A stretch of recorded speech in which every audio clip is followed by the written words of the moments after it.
Kentuckians will have a chance to vote on Amendment 2 this November. If it passes, it would change Kentucky's constitution to let tax dollars go to public schools that aren't public. Right, that would require the legislature to act. A new analysis argues against its potential to create voucher programs. WKYT's Maggie Rickerby has talked to both sides of the aisle today for our top story at 6.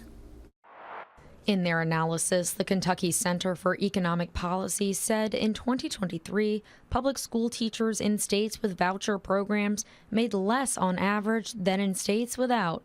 They say Amendment 2 would decrease public school teacher pay rather than improve it.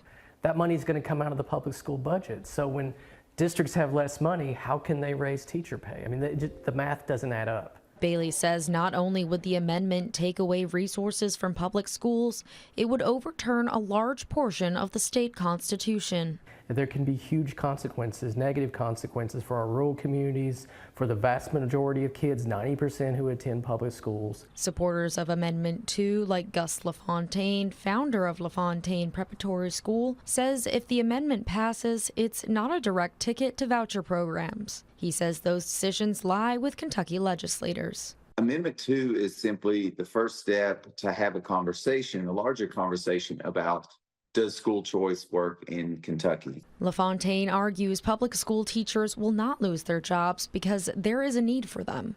He says Amendment 2 could provide more flexibility for the types of schools teachers can work in. And I value the work that teachers do. And in our school, it would be my goal to meet or exceed teacher pay as it relates to areas around us. In Lexington, Maggie Rickerby, WKYT. Kentuckians will have a chance to vote for or against Amendment 2 on November 5th. And by the way, the last day to register to vote in Kentucky is